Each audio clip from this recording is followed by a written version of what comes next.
Today. Thanks for being here. Another packed room. It's good to see. We'll begin with a scheduling update today. President Trump will commemorate the 24th anniversary of 9/11 on Thursday with a visit to the Pentagon Memorial in the morning, followed by an appearance at the New York Yankees game at Yankee Stadium in the Bronx on Thursday evening. Next week, as you all know, the President and the First Lady will depart for their historic state visit to the United Kingdom on Tuesday, and they return to Washington on Thursday. Today, I would like to address the tragedy that has not received nearly enough media attention, the brutal murder of Irina Zarutska. Here are the facts that many outlets have shamefully and intentionally failed to report until President Trump drew attention to it. On August 22nd, Irina Zarutska was stabbed to death on the rail system in Charlotte, North Carolina by a savage career criminal. This is a public transportation system that many in the area use every single day to go to school and work. Irina was on the train that night traveling home from her job at a pizzeria, still in uniform from her shift. This beautiful, innocent 23-year-old young woman was a Ukrainian refugee who had recently fled her country for a chance at a safer life and a promising new beginning here in the United States of America. But tragically, a public transportation system in a major American city was more dangerous than the active war zone that she left. The President and the entire White House are praying for her family and friends during this unimaginably difficult time. But while we extend our thoughts and prayers, we must also seek justice for this crime and call attention to this heinous incident.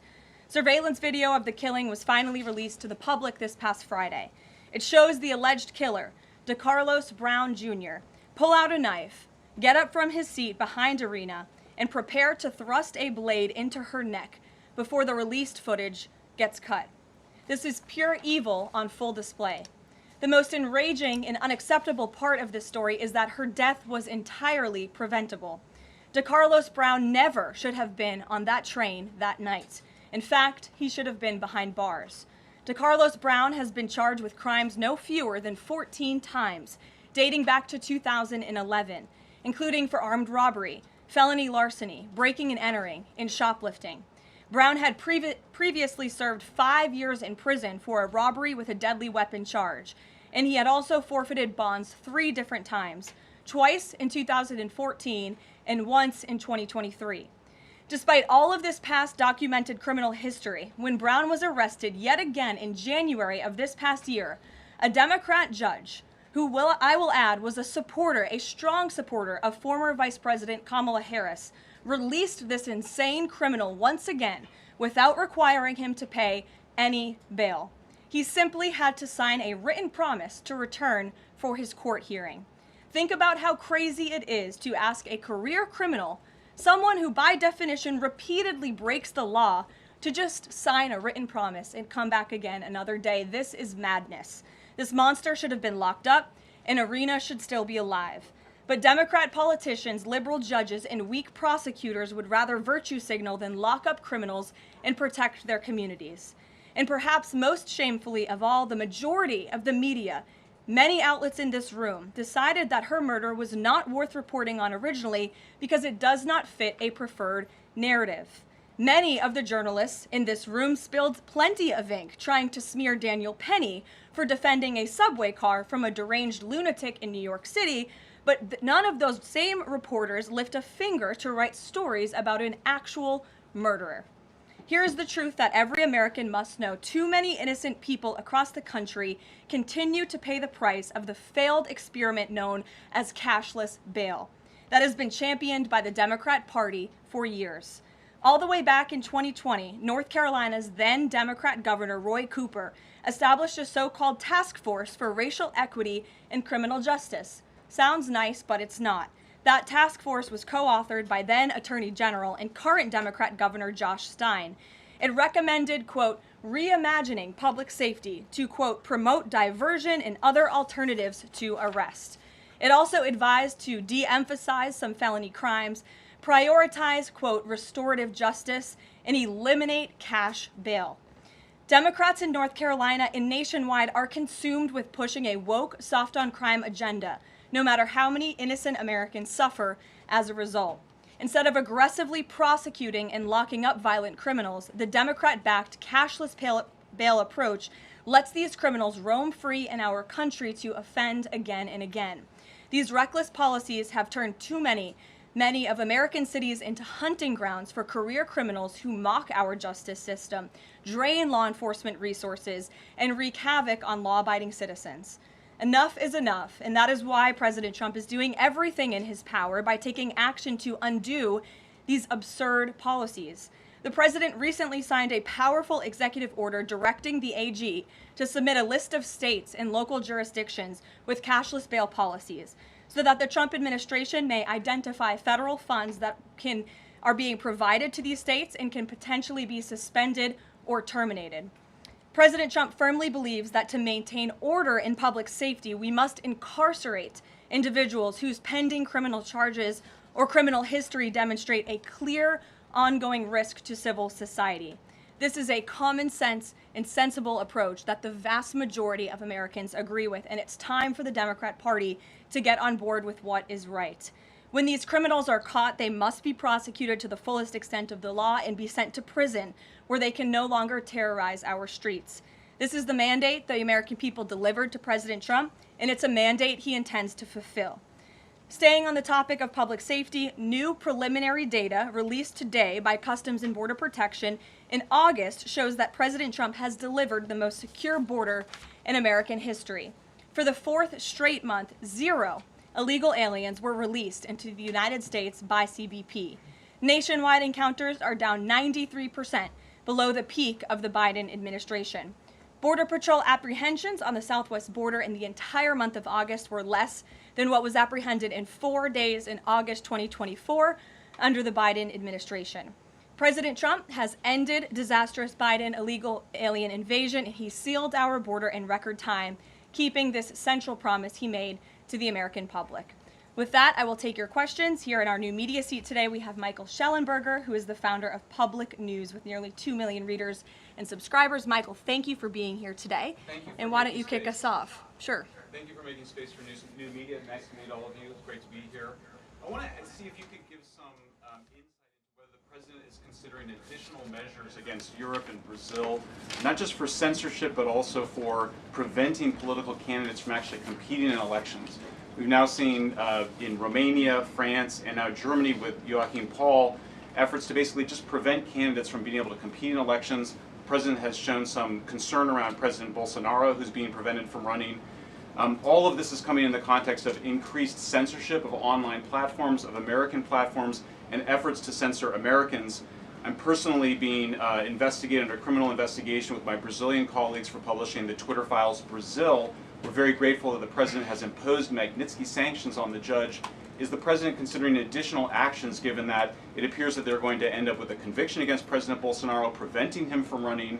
Is he considering doing anything about this crackdown in Europe? I mean, it's shocking to see Joachim Paul, this mayoral candidate in Germany, the criminal indictment against him cites him, quote, saying that he loves the Lord of the Rings as reason why he's an extremist and shouldn't be able to run. So I just wonder if you could speak to that. And again, I'm grateful to be here. Nice to meet you all. And I'm grateful for what the Trump administration has done to push for free speech abroad. Well, thanks for being here, Michael. We appreciate it. Freedom of speech is arguably the most important issue of our time. It is enshrined in our Constitution, and the president believes in it strongly. He himself faced censorship in his road back to this beautiful Oval Office here in Washington, D.C., so he takes this very seriously, as does, I know, the Vice President of the United States and the entire Trump administration, which is why we have taken significant action with regards to Brazil in the form of both sanctions and also leveraging the use of tariffs to ensure that countries around the world are not punishing their citizens in this way. And at the same time, the president is, while he's leveraging the United States to safeguard our interests abroad, he's also making sure that freedom of speech remains here in the United States of America. So I don't have any additional actions to preview for you today, but I can tell you this is a priority for the administration, and the president is unafraid to use the economic might, the military might of the United States of America to protect free speech around the world. Quick follow-up to that? Sure. Quick follow-up, which is just, there was a Reuters story saying that the Trump administration was looking at this Europe-U.S. trade deal as one of the sticking points, this issue of the censorship not just of U.S. platforms, of Americans. Do you have any updates on how those trade talks are going? And I also wonder if the president is concerned about NATO membership. NATO membership requires that you be a democracy and you have free speech. Is it possible that some of these actions that we've seen in Romania, France, and Germany would disqualify those countries from being in NATO after this? I have not heard the president discuss NATO membership in regards to this issue in particular, but I have heard him discuss the issue of free speech and the importance of free speech with foreign leaders around the world, including the Prime Minister of the United Kingdom. When we were in Scotland, the president brought this up and how important it is for the Prime Minister to protect free speech in the UK and in various conversations with other world leaders. So he brings it up, and I think the entire world knows that this is a priority for the President of the United States. Gabe. Thank you, Caroline. Regarding the Israeli strike in Doha, how much time or how much of a heads up did the U.S. get, and does the president support the strike? Sure. Well, I have a statement to read for all of you with respect to the Israeli strike in Doha, and here it is. This morning, the Trump administration was notified by the United States military that as Israel was attacking Hamas, which very unfortunately was located in a section of Doha, the capital of Qatar. Unilaterally bombing inside Qatar, a sovereign nation and close ally of the United States that is working very hard and bravely taking risks with us to broker peace, does not advance Israel or America's goals. However, eliminating Hamas, who have profited off the misery of those living in Gaza, is a worthy goal. President Trump immediately directed Special Envoy Witkoff to inform the Qataris of the impending attack, which he did. The president views Qatar as a strong ally and friend of the United States and feels very badly about the location of this attack. President Trump wants all of the hostages in Gaza and the bodies of the dead released, and this war to end now. President Trump also spoke to Prime Minister Netanyahu after the attack. The Prime Minister told President Trump that he wants to make peace, and quickly. President Trump believes this unfortunate incident could serve as an opportunity for peace. The president also spoke to the Emir and Prime Minister of Qatar and thanked them for their support and friendship to our country. He assured them that such a thing will not happen again on their soil. And to be clear, the president disagrees with the location of the strike, and that he passed that along to the Prime Minister Netanyahu. The president just confirmed that in the statement that I just read to you, which I spoke with him about before coming out here. Caroline, Jackie. Thank you, Caroline. So is the president upset with Netanyahu now? The president made his thoughts and concerns about this very clear, and he spoke again both to Prime Minister Netanyahu and also the Emir and the Prime Minister of Qatar after this attack. And the president has always made it very clear that he wants peace in the Middle East, just like he sought that and accomplished that in his first term. He expects all of our allies and friends in the region, that includes both Qatar and Israel, to seek peace as well. And he wants to see that happen, and he's working with all of our allies in the region to get that done. Are there any consequences, so to speak, for Netanyahu doing this, as it sounds, against the president's wishes, or at least his belief that it was appropriate? Is there going to be any directive from the president to Netanyahu in terms of what's allowed in the future? And also, is there any concern this could jeopardize the Abraham Accords? Look, that's a decision only the president can make. With respect to your first question, to answer your second question, as you heard from the president, he said he believes that this can serve as an opportunity for peace, and he's still actively and aggressively pursuing it with all of our allies and partners in the region. Jennifer. Just to follow up on that, Caroline, are you able to say how often the president spoke to the Prime Minister of Israel before this? Because that's one question. And then what did he mean on Sunday when he posted, "I've given my last warning to Hamas," etc.? He wasn't talking about this strike on Doha? No, he was not.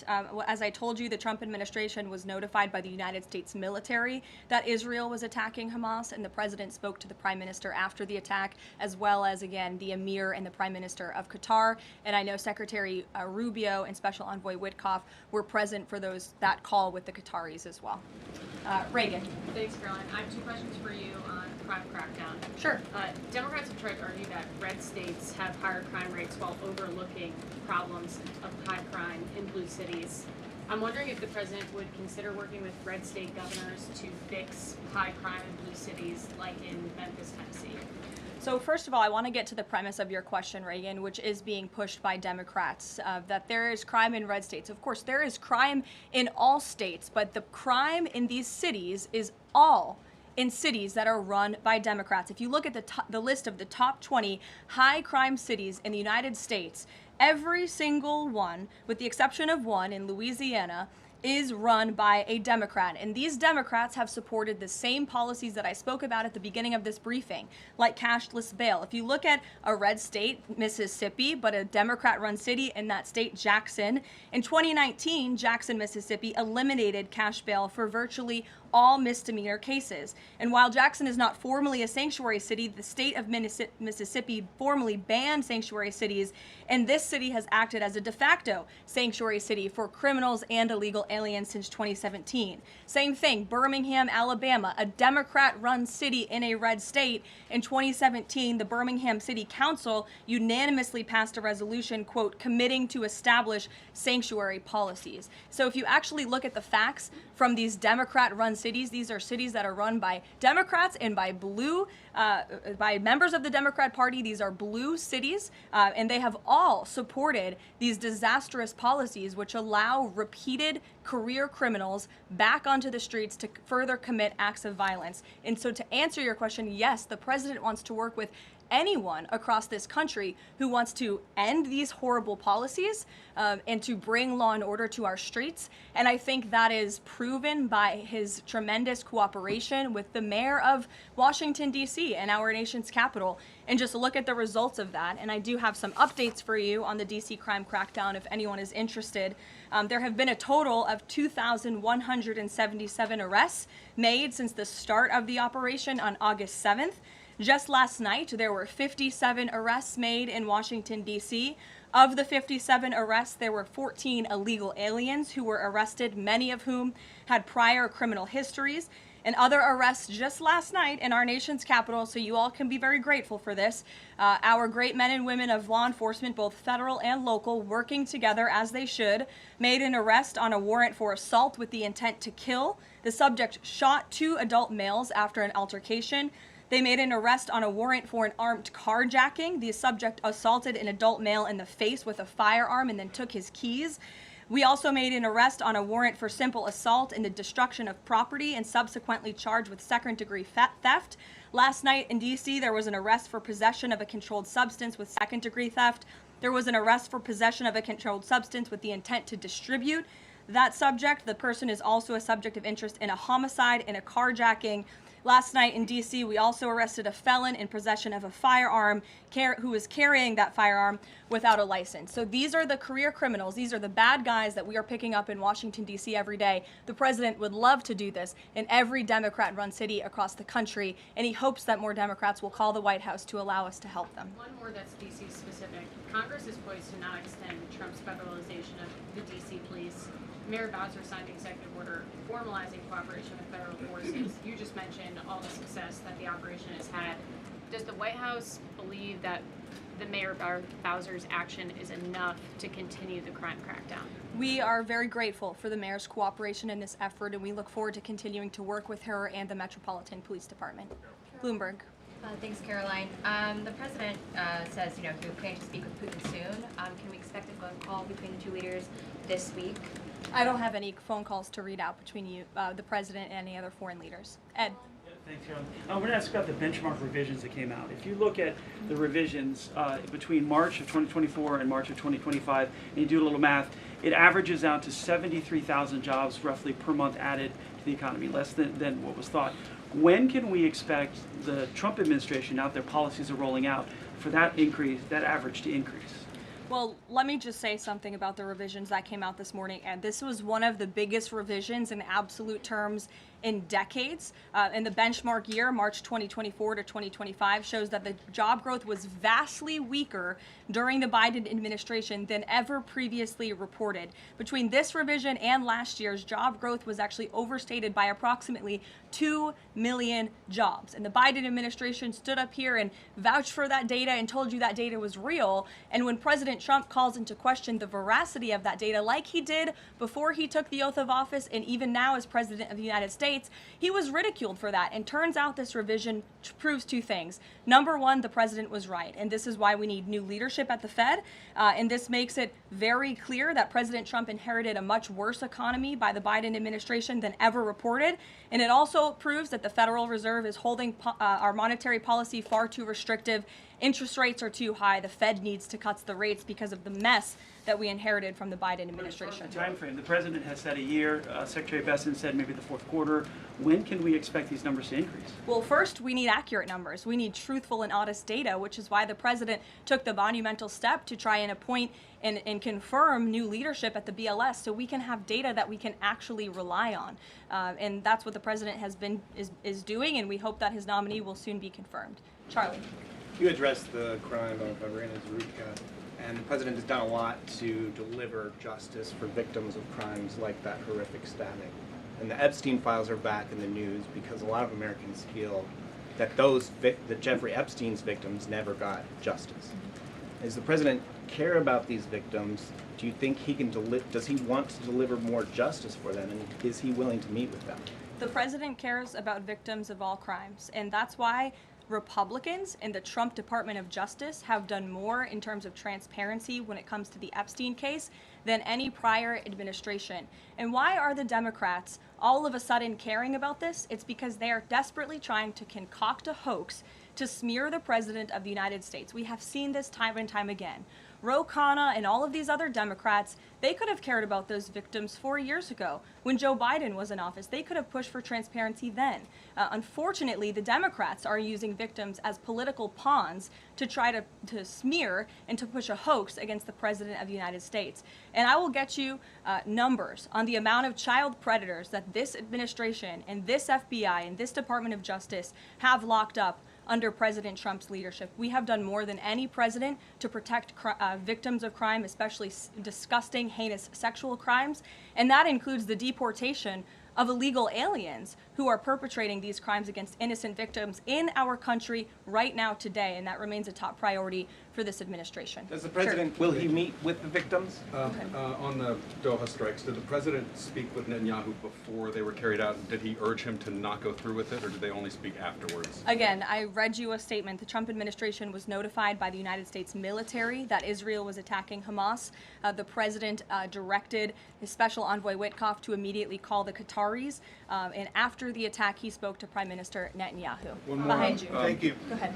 About the Epstein case, would the White House support a professional handwriting expert review of the document released yesterday to prove that it's not the president's signature? Sure, we would support that. And in fact, I have already seen many forensic analysts of signatures coming out. I believe it was the Daily Signal that published a piece with 3 separate signature analysts who said that this absolutely was not the president's authentic signature. And we have maintained that position all along. The president did not write this letter. He did not sign this letter. And that's why the president's external legal team is aggressively pursuing litigation against the Wall Street Journal, and they will continue to. Christian.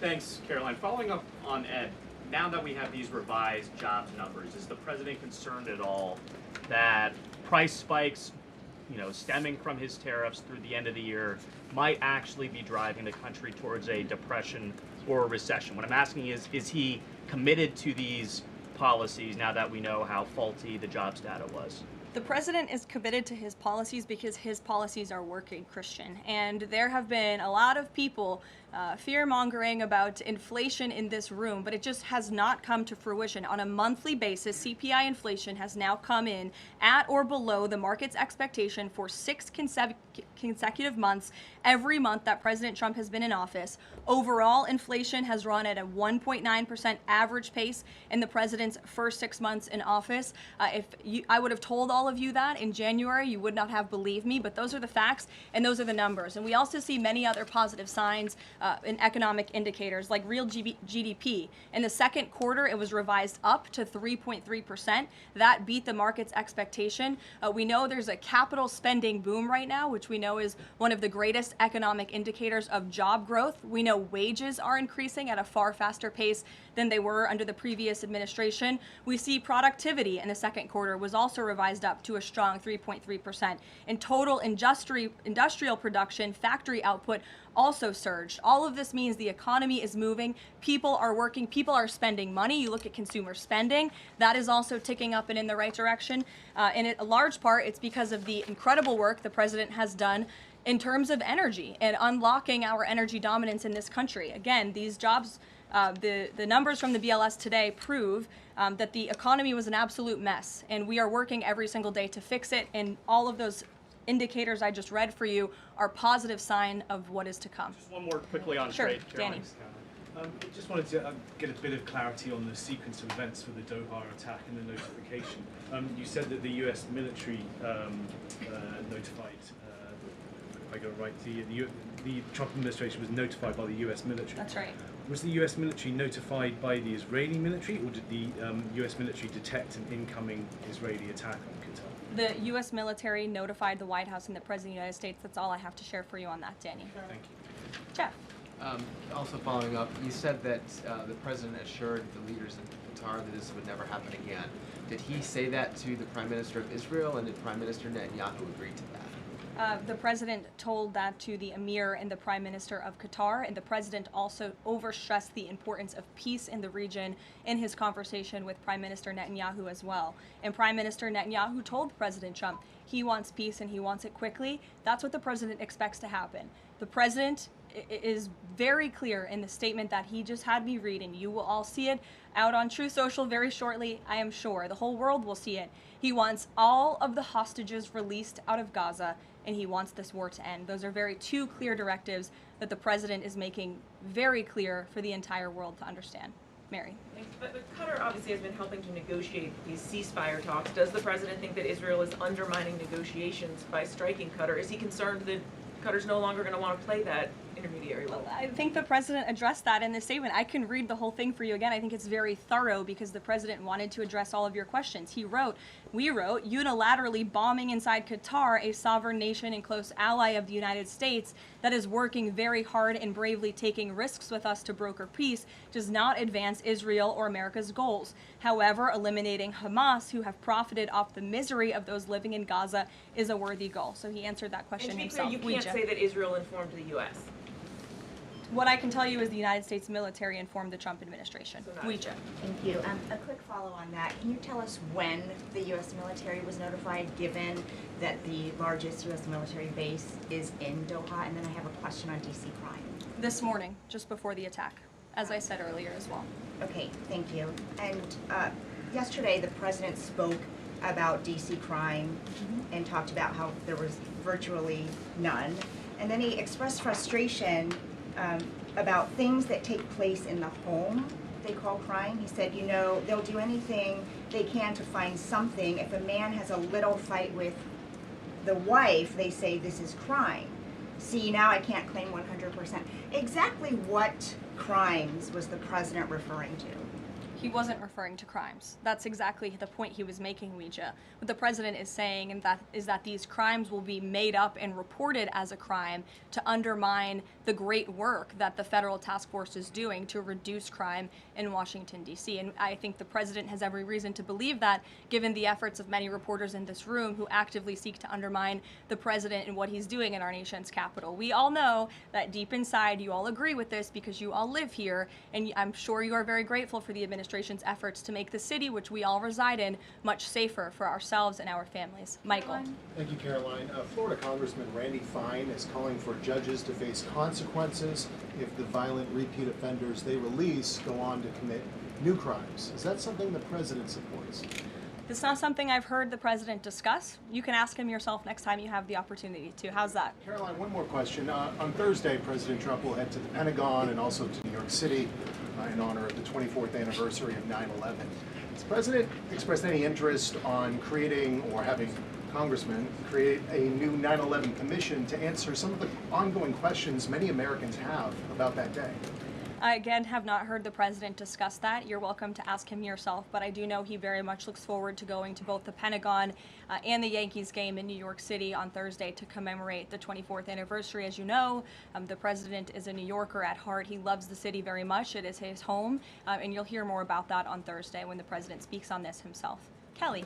Caroline, thank you. I wanted to ask you a question about the president speaking yesterday before the Religious Liberty Commission. As you know, he's created the White House Faith Office, the Task Force on Anti-Christian Bias, and yesterday he talked about the importance of the Bible in America and the importance of prayer in America. Some people have criticized him for that in stating that he's espousing Christian nationalism.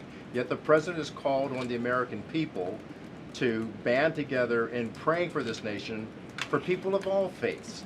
How important is that to the Trump administration, and are there guidelines for implementing that?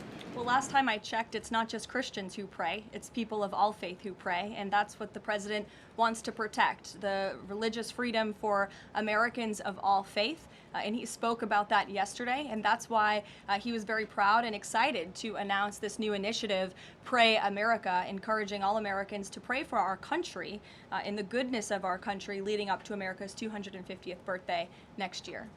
Why don't we take some from the sides? Elizabeth, go ahead. Thank you, Caroline. I have two questions. Sure. First, on prayer again. Is the Trump administration looking for the forthcoming prayer guidelines to challenge existing court precedent on the right to pray in public schools?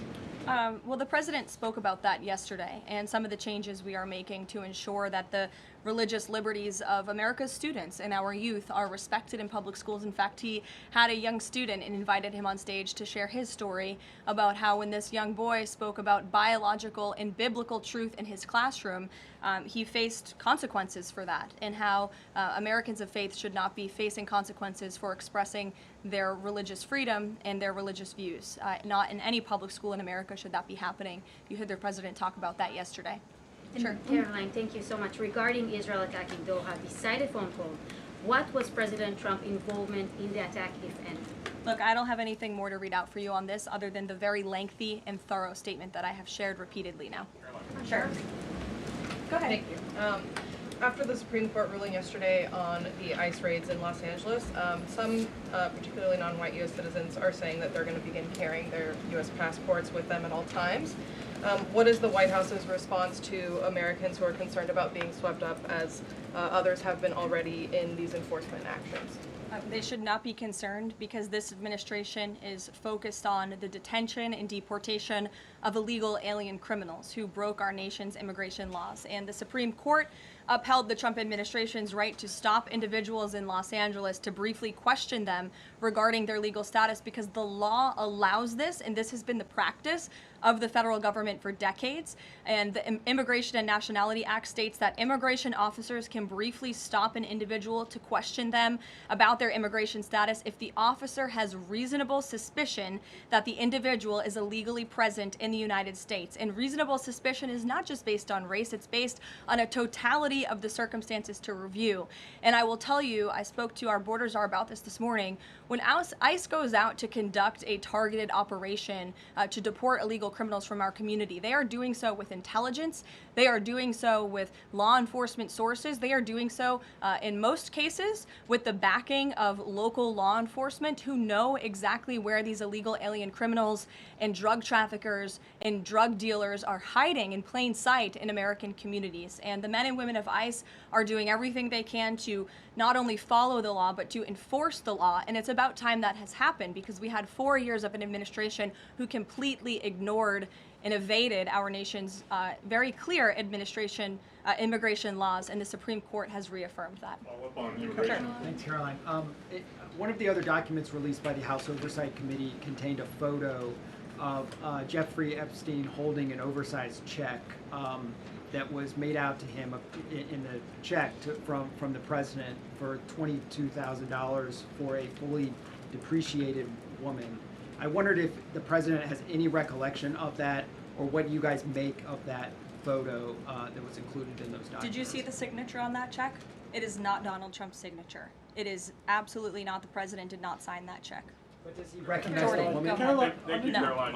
On the New York City election, Caroline. is he Well, considering? I'll take both of you. Go ahead. So first, is the president considering offering Mayor Eric Adams a job? If so, why? And does he think Curtis Lee was a serious candidate for New York City mayor? Look, the president has made it quite clear he wants this race to move forward in New York City. He does not want a communist to be running New York City, but as for weighing in on other individual candidates, I'll leave that to the president to do himself. Caroline, and then following up on Reagan's question, you know, many of these highest crime cities in America, they're led by black mayors, including the three that you mentioned, Jackson, Memphis, Birmingham.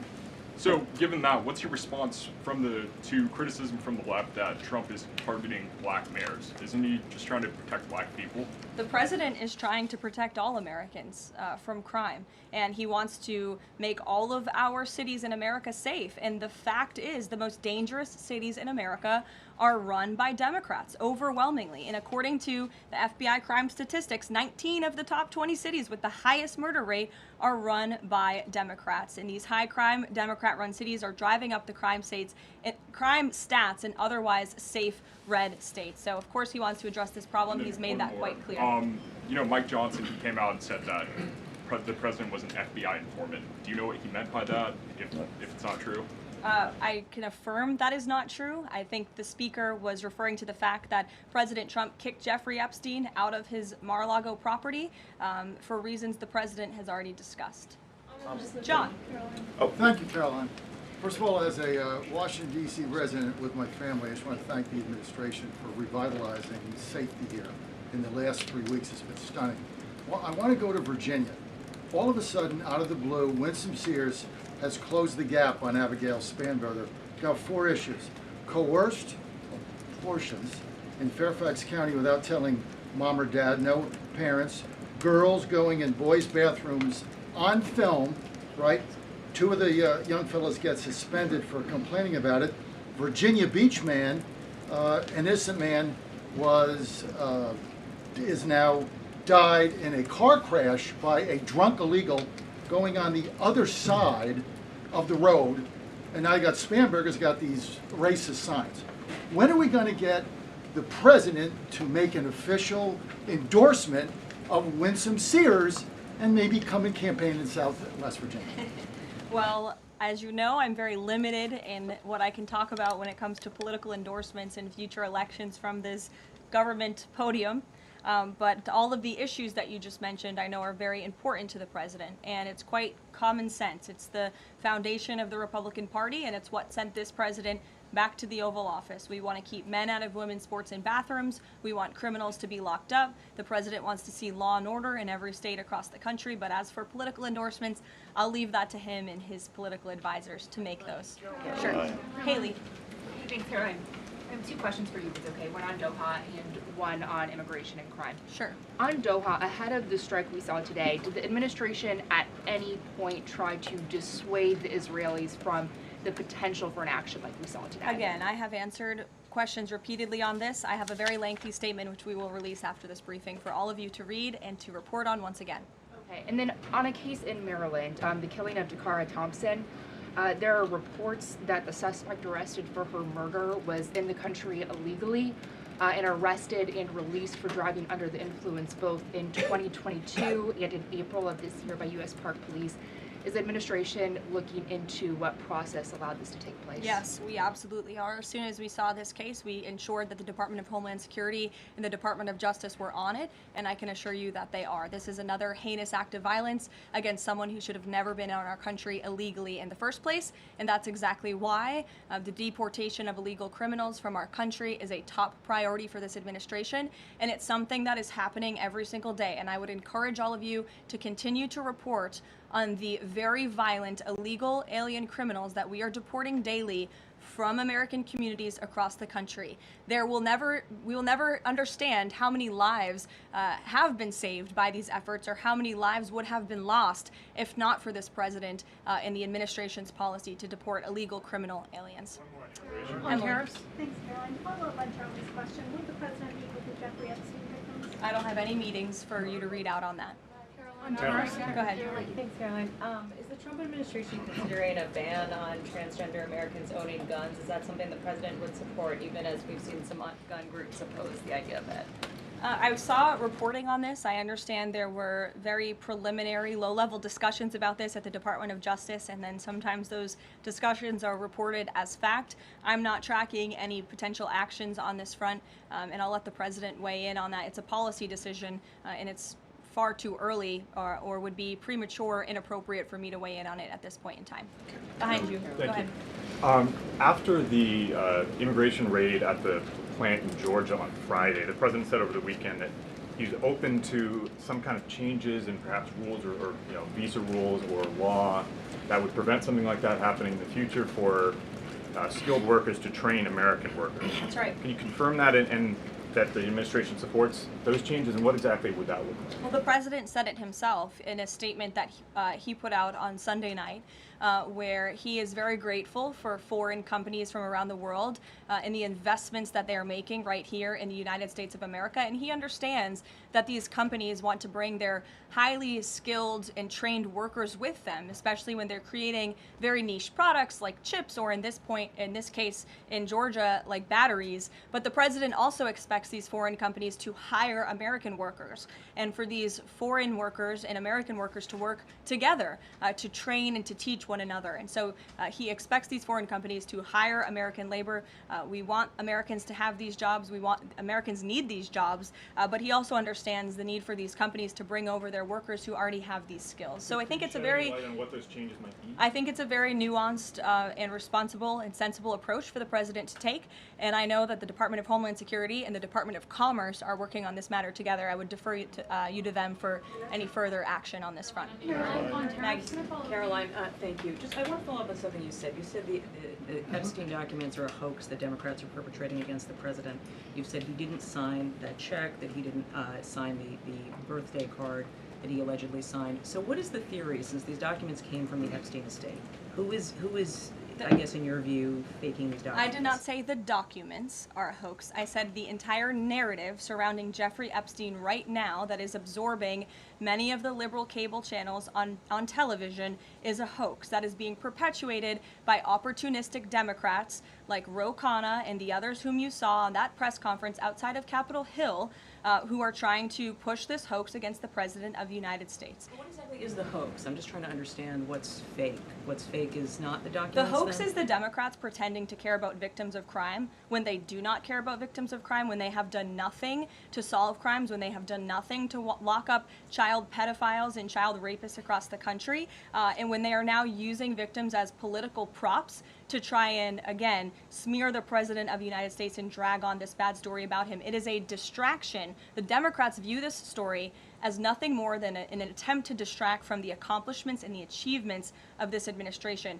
And that is what we mean when we call it a hoax. If he didn't sign these, if you said he didn't sign the birthday card, he didn't do this, he also didn't do the check, those were in documents from the estate. So what is the working theory as to why he's in them? The president has one of the most famous signatures in the world, and he has for many, many years. You know that, Maggie, you've covered him for a long time, long before he assumed this office when he was a businessman in New York. The president did not write that letter. He did not sign those documents. He maintains that position, and that position will be argued in court by his lawyers. The president is very confident he is going to win this case. Carolina, thank you. Is the president planning to meet with Eric Adams in New York, maybe at the Yankees game? And has he personally talked to him about the race? I am not tracking any meeting with Mayor Adams at this time, but if that happens, I'm sure the New York Post will be one of the first people to know about it. I'll take a couple more questions. Why don't we go to the back? Tom Dempsey with News Nation. Regarding the growing U.S. military News presence... Nation, all the way in the back. Regarding the U.S. military, the growing U.S. military presence in the Caribbean, when asked directly about possible future military action, President Trump responded, "You're going to find out." What can the U.S. public expect of that situation moving forward, and what sort of ongoing threat does Trendy or Agro? I think it would be very unwise of me to preview what the president meant from this podium. But I think what the heart of what the president was saying, I know what the heart of what the president was saying in this administration believes, is that the regime in Venezuela is illegitimate. And it is unacceptable to this president and this administration to traffic illegal, deadly drugs into the United States of America. And that's why the president and the administration took very strong action against a boat and 11 narco-terrorists in international waters, as you all saw. I think that sends a very strong message to drug traffickers around the world. The president will not tolerate it, and the amount of drugs on that boat represents the lives of thousands of Americans that could have been killed by that deadly poison, and we're not going to allow that deadly poison to come into our country. The president will be signing a proclamation in the Oval Office later this afternoon, and we will see you all later. Thank you.